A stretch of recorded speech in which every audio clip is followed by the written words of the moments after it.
Oh, my loves, how are you? I received a request to talk about some of the ways to cope with emotional triggers. Now, I'm going to share with you some of the things that I have learned and taught myself and retrained myself to do as someone who is and has healed deeply from CPTSD. And it's important to note that this does not mean that this is the only way or the right way. It's simply intended to act as a support for you to take what might resonate with you and then leave the rest, or take it as an inspiration and sort of build on it, grow on it, make it your own. If it resonates for you completely, roll with it in whatever way is best for you. But it feels most important to just acknowledge that we all process and cope in different ways. And I'm intending and hopeful that something within this will support you. So, again, this is about really learning to trust yourself and listen to yourself and truly learning how to control our emotions isn't by suppressing them. It's actually by learning how to process them. But oftentimes, when we're in a state of having intense emotional triggers, this is because we already have unprocessed past memories or past emotions or past experiences still in our systems, whether they were suppressed because we had to suppress them to survive and take care of ourselves in the immediate circumstance, or you lived in a scenario where you were in constant a constant state of trauma and it never had the space to process. And so your system, as intelligent as it is, protected you and suppressed it and did the best it could within that scenario. But I'm guessing that if you found me here, you're on that process of healing or learning how to find and create space for yourself to be able to process these things. Now, it also feels important to acknowledge that there is nothing wrong with any emotions that you feel, ever. Your emotions are what they are, and they're coming up for a reason. And they're there to teach you something and to tell you that something either feels good or it doesn't feel good. Now it's about learning how to listen to yourself so you can discern what the emotions are trying to tell you. And this is where it can be important to do some of that deeper past work to clear out or address some of the original traumas back to the beginning. Because oftentimes, what's happening when we're experiencing emotional triggers in the present moment, it's not just about the current situation that's occurring, although that's a piece of it, but the usual intense trauma responses and trigger reactions are because of something in your system that has been a repeated experience and hurtful pattern, or your system has interpreted it as hurtful. And yes, this is usually something that you've personally experienced in your own lifetime, but there can also be intense emotional reactions that you experience, even if you didn't have a lot of experiences that would necessarily trigger that. And part of that I have found and experienced myself was in part emotional triggers and experiences and reactions that were living within my ancestors' experiences and were therefore passed down in my DNA and in my nervous system. And this makes sense, right? This is how we've learned how to survive as a species. Those survival mechanisms, the way that we've innately known how to care for ourselves to a certain degree, comes from our natural innate DNA wisdom. An example would be the minute a baby is born, it cries. And in some instances, that crying, that is an emotional reaction to the experience that they're having being thrust into the world in a whole new way. And so their nervous system or their emotional system, I think it's a multiple layers, to be honest with you, because the birthing experience is quite intense for both the mother and the child. But that innate emotional survival energy to want to be taken care of, it's so naturally ingrained that the baby immediately cries. And that's so that it it's letting others around know that it needs to be taken care of because it's not able to take care of itself.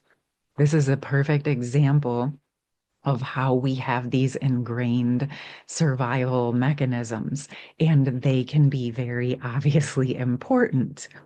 But there's also when our either our ancestors or we, and then oftentimes like the layers of multiple experiences, whether through our personal experiences and our ancestral line, start to play a more intense role in those emotional reactions. So I'm sharing it like this so that if you're having emotional reactions or triggers and you're not sure where they came from or they seem to be out of balance, it may be worth looking into some energy support or some deeper work on understanding the ancestral patterns, or at the very least, acknowledging that. I do have some free sessions that I have offered over on my other channel, Harmonious Hearts. There's a meditation playlist. I will put that in the pinned comment. I have other ones on my website. I do one-on-ones, but that's more about just for acknowledging that what you're experiencing may be deeper than just that initial moment. Okay. And so your emotions are all okay. It's really about learning how to work with the response and how you're responding from the emotions. And so I find it helpful to sort of start to retrain yourself if you're someone who has that intense emotional trigger. Maybe you yourself are dealing with some underlying PTSD or ancestral trauma, and your initial reaction is to want to fight, flight, freeze, or some type of external response of wanting to fix and resolve the issue.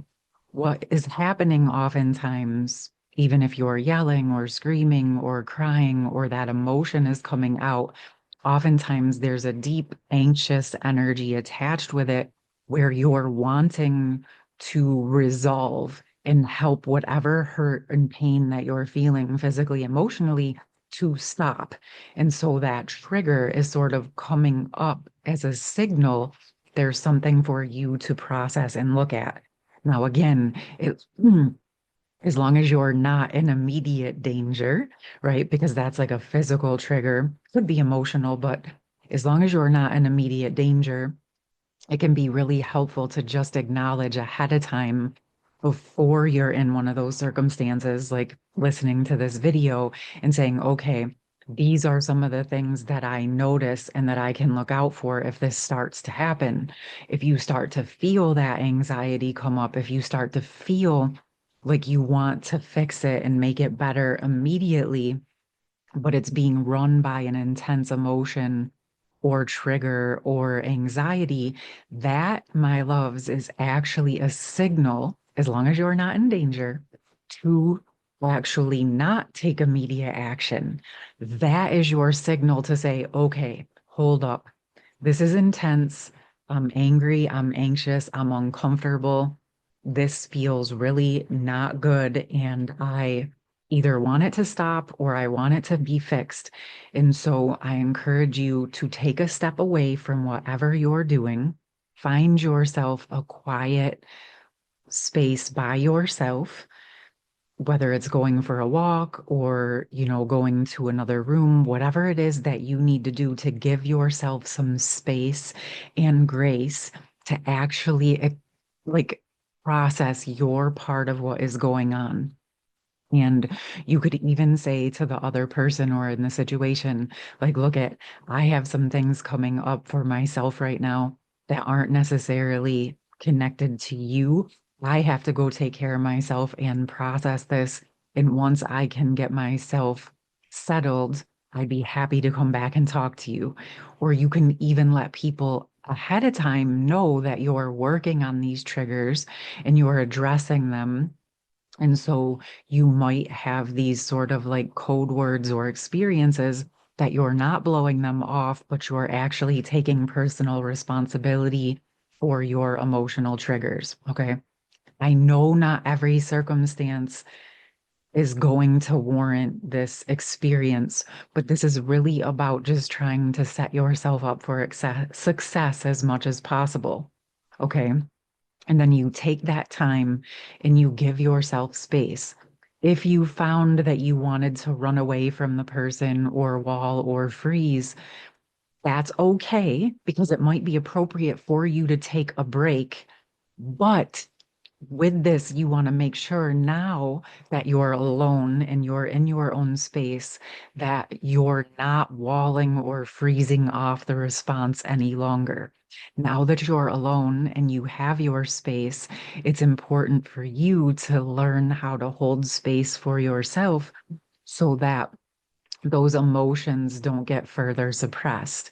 And so this is where you provide yourself with the space and grace to process whatever is coming up for you. And it feels very, very important that this is done in an uncensored manner when you're with yourself. For yourself, okay? This is about allowing your system and your body to express what is coming up. Like I said, it could be running, walking, jogging, punching a pillow, yelling into a pillow, going somewhere where you can be alone and actually yell out what you need to say. It could be writing a letter that you're never going to send. How you process that out of your body, out of your voice, out of your muscles is all up to what feels correct for you. But just know that when you go into this process and you are holding space for yourself deeper, you might find that more intensity comes up than expected. Or you may realize as you start to let it out, the thing you thought you were initially triggered about, you might find that more comes up, maybe past memories that are kind of like part of that emotional stream of triggers. And I'm sharing this not to overwhelm you, but to say this is actually a signal that things are coming up and coming out of your body and out of your cells so that you're not constantly having the pattern inside of you. Now, I will also share with you, yes, I support some of this, but I also, if you are experiencing CPTSD or PTSD or certain things, there's a therapy called EMDR that can be very supportive for helping you process the deeper patterns. And that EMDR is helping to reprocess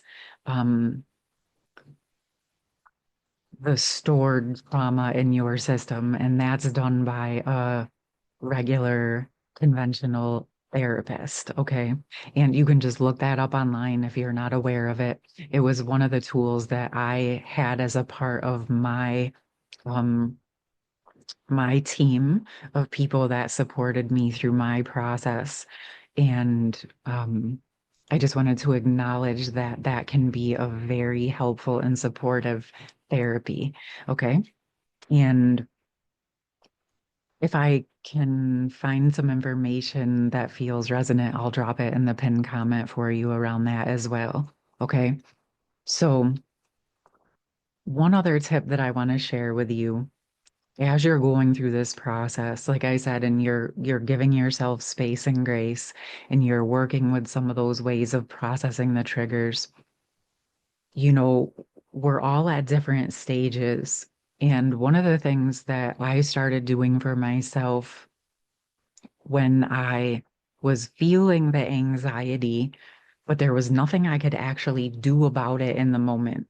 There was no way for me to resolve the issue with the other person or place or thing, but I was still intensely experiencing the emotion around the topic.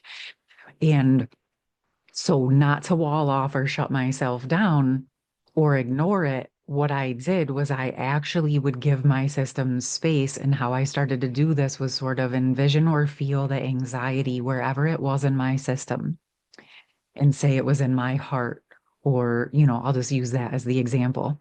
I would imagine and feel and sense the anxiety, and I would imagine it was connected to either a kite string if I wanted to send it up, or a fishing line if it felt more aligned to send it sort of down. And I know it might sound like, well, aren't they both the same? I don't know why just energy works how it works. And sometimes it felt good to let it out and up, and sometimes it felt good to let it out and down. So I wanted to share both options with you. And it was just sort of like letting the line out to give the topic, the emotion, the anxiety space. And I wasn't ignoring it. I knew that I was going to deal with it. I was saying, okay, I'm going to deal with this. But right now, when I'm in this level of anxiety and triggered, it's just not going to get me very far by addressing it right now. The first thing I have to do is give myself the space to calm down, to process what might be really going on, get myself support from someone else if necessary, and sort of let my system know, I love you. We're going to take care of you. We're going to address this discomfort. But right now, we're not going to force ourselves to have it all figured out. Okay. We're not ignoring it. We're not suppressing it, but we're also not going to let it consume us. Okay. And so I found for me the visual or the intention or just even feeling the energy of opening that part of my system where I had the anxiety would kind of let me breathe into that space and let the line of anxiety um, have some space to process a bit. Over time, I found this helpful because what would happen is actually some more would resolve by the time I got back to doing whatever I needed to do. I was calmer and I could see more clearly, so I could sort of look at it with new, fresh eyes. Now, I found that to be helpful in those like immediate moments. Like if I wasn't ready to write or, talk or any of those things, it was just like, okay, first thing I got to do is give myself space. I can't even think straight. So that's where I found kind of the kite, the fishing line. And then for me, oftentimes some form of movement, like walking or running. So you're letting your body actually run, right? If you have that run response where you want to run away and hide from things, you can allow your body to go through the action of walking or running, but also like without shutting down or pushing down the actual emotions around it. You can set that intention. I'm going to let my body move. I'm going to listen to what my body needs, but I'm also, when I'm calmer, I'm going to address the topics. Okay. So I'm sharing all these different scenarios because it's less important that you do it a certain way. It's whatever way is feeling right to you in that moment. And based on how the trauma or the trigger response might be stored in your body, you may need a different tool to support you. Like sometimes that walking or running might be exactly what you need, but there might be other times that that does not work. That's okay. You just keep learning about yourself and what is supporting you through this process, okay? And then when you are in a place where you feel like you've honored your process, you've gotten yourself support, and then you can think more clearly about what you actually want to address with the person, you'll find that you're able to address it in a more factual and succinct manner of communication versus coming with all of the emotional baggage of the past, coupled with whatever it is that you want to share with them. And I'm saying that because in these circumstances, I'm sure you have valid points and experiences and visions to share with the other person. But when we're trying to do it from all of the past trauma we've experienced, it usually doesn't pan out so hot unless that person has really worked on that level of their own trauma, or they have the ability to hold space within that and not take it personal. And that's possible, but let's keep it real. Most people on our planet are working through their own trauma or not addressing it. So they may not be able to hold that level of space within for you. So it's important that you take responsibility to do that for yourself. And the beautiful part is over time, as you're able to hold yourself within that, you will find that it becomes easier for you to also do the same with others. And just remember, deep down, if someone isn't able to hold that space with you, it is because most likely they have their own suppressed trauma that they might be aware of. It's not necessarily about you telling them that or projecting that onto them.